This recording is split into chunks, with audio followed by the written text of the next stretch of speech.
Unlock your brain's hidden potential. Your short guide to ultimate brain health. Your brain is just like any other part of your body. In order to maintain optimum function and to get the very most from it, you need to treat it right. And this is rather important, seeing as your brain is responsible for pretty much everything you do. Whether it's the obviously mental stuff, like concentrating at work or performing complex sums, whether it's physical stuff like regulating your breathing, helping you sleep and directing your movements, or whether it's managing your emotions and helping you to feel happy and calm. Whatever it is you're doing or experiencing, your brain is at the root of it.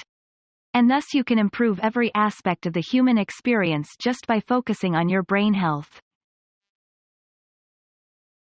How your brain function can be enhanced. The trouble is that many people have very little idea just how to go about looking after their brains. This is the most previous piece of equipment in the world, more powerful than infinite supercomputers, but we tend to just ignore it and hope it all works out okay. In fact, a lot of the time, we unintentionally subject it to a fair amount of abuse. For starters, most of us eat entirely the wrong diet, and this means our body doesn't have access to the raw materials it needs in order to maintain optimum brain function. In the short term, this makes us feel groggy and slow, but in the long term, it can lead to cumulative damage that results in neurological diseases and age-related cognitive decline. That's right, it's not inevitable that you should become forgetful and cantankerous as you get older. The other problem is that most of us don't use our brains enough. We don't challenge them and we don't train them. Due to a phenomenon called brain plasticity, it is actually possible for us to train and grow our brains just like a muscle. New neurons can be created and new connections can be formed and strengthened.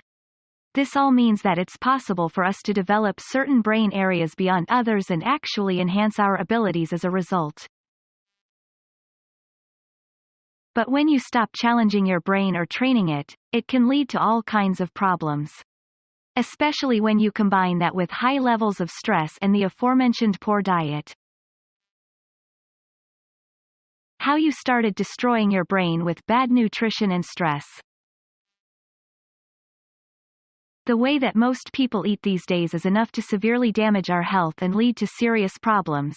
As mentioned previously, the brain needs a large number of very specific nutrients in order to function well. These include the all-important precursors to various neurotransmitters. Neurotransmitters are chemicals that change our mood and the way they think. They help us to sleep, to feel good, to focus and to remember things. But the brain makes these neurotransmitters out of vitamins, minerals and amino acids. If you aren't getting enough L-tyrosine for instance, then you might struggle to make dopamine, the neurotransmitter responsible for helping us to focus, stay motivated and remember things.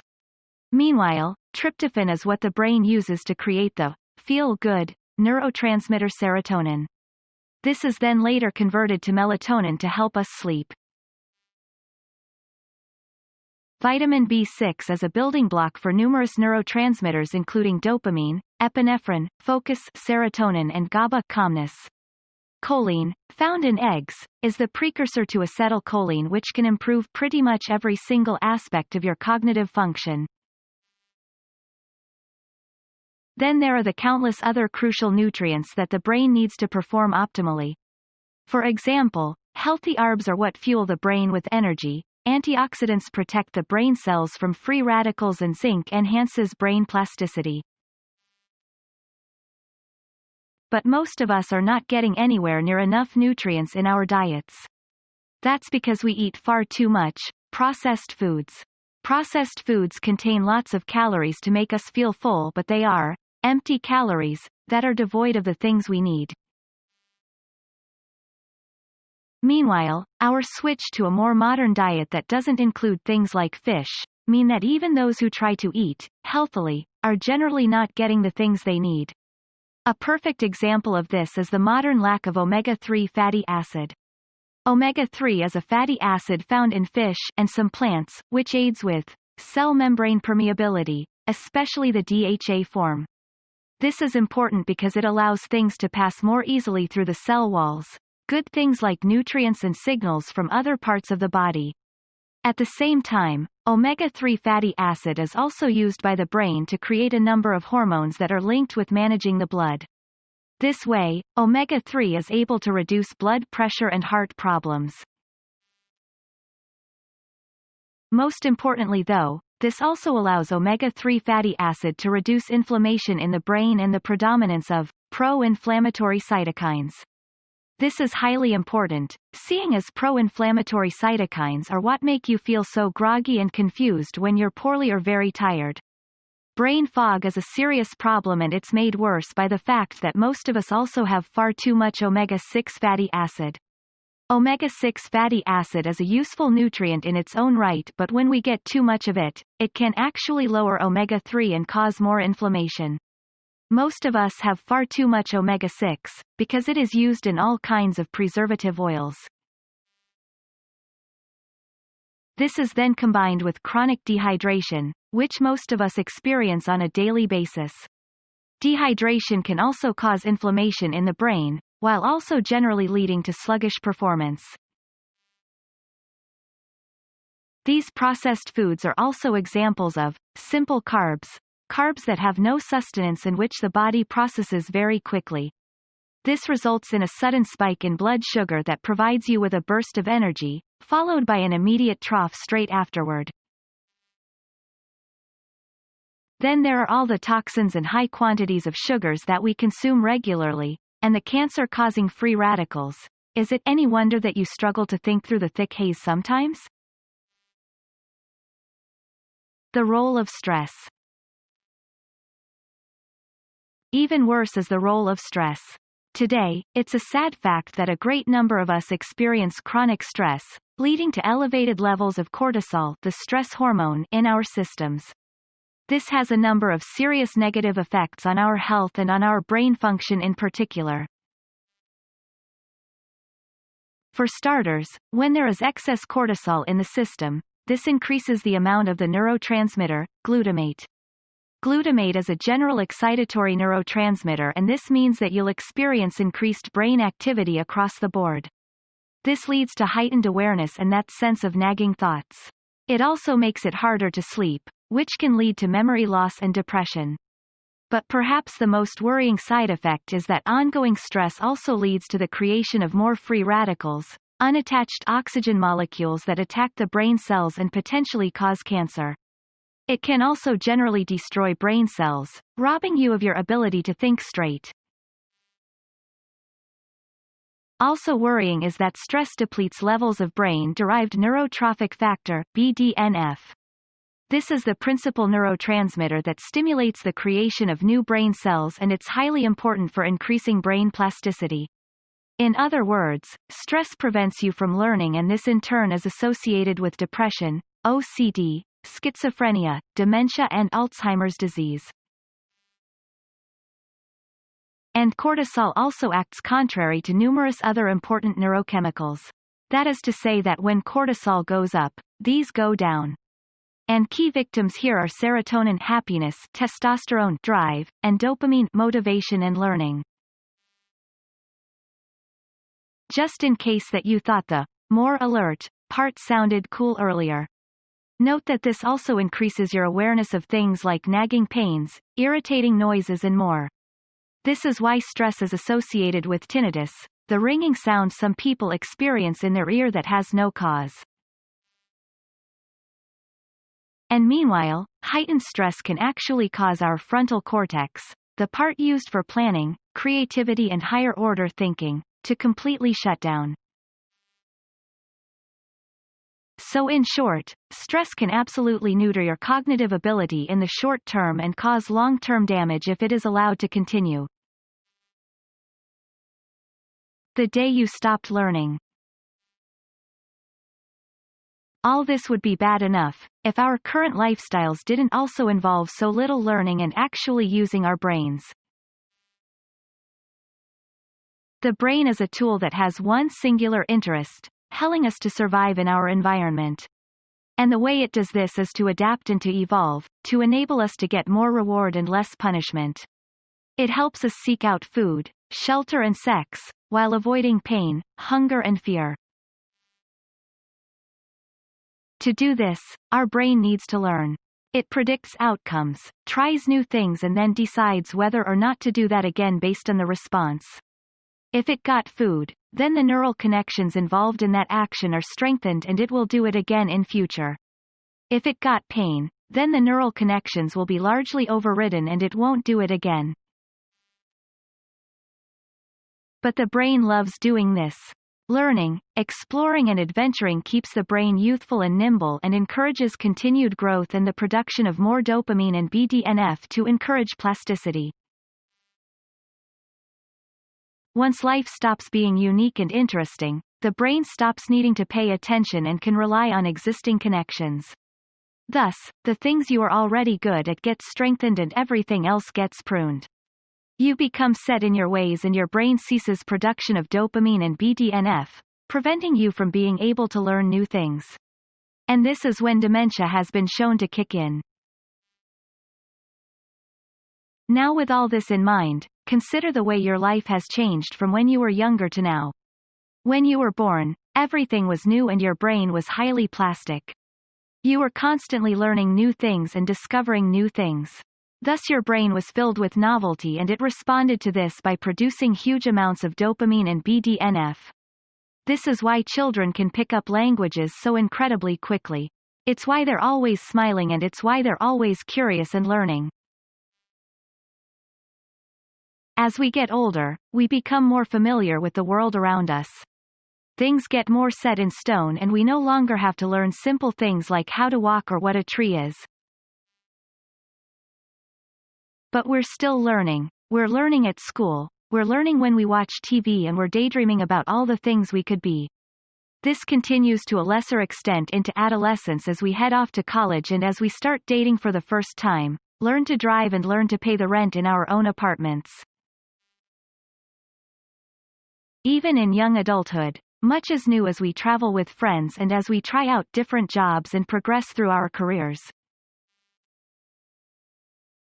But then things start to slow down. We stop learning new things and we find a job that we like and stay in it. Meanwhile, our bodies become tireder and we gain more responsibilities, like children and mortgages. We settle down in some part of town and don't move home or environment. The result is that we end up stuck in a rut and going through the same motions day in, day out. All the while our brain is flooded with stress hormones and we're eating entirely the wrong diet. All this contributes to a general slowing of our brain function, damage to our mood and well-being and the growing inability to learn. This is why older people are stereotypically more closed-minded, they're literally become set in their way. It's like taking the same route across a lawn every single day. Eventually that route will become entrenched and you'll never be able to go any other way. Brain cells start dying, your mood deteriorates and you crawl toward inevitable old age. The solution. Wow, that's depressing. The good news is that it's also wrong. The inevitable bit, that is. Old age may be inevitable but the cognitive decline associated with it most assuredly is not.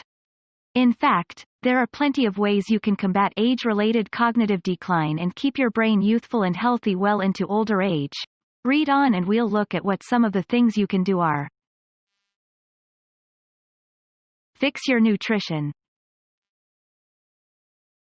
Step number 1 is to fix your nutrition.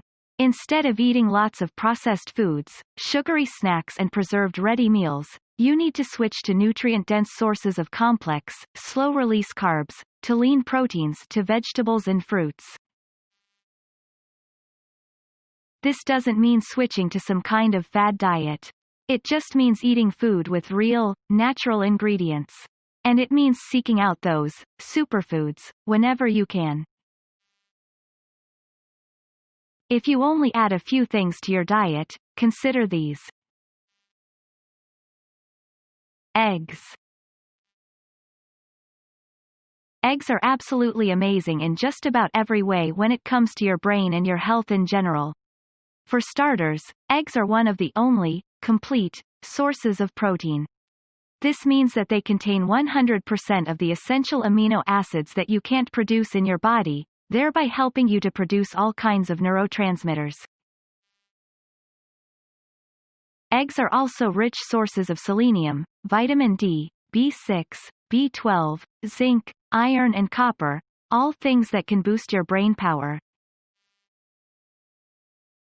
Best of all, eggs are also high in choline, which is the chemical precursor to acetylcholine.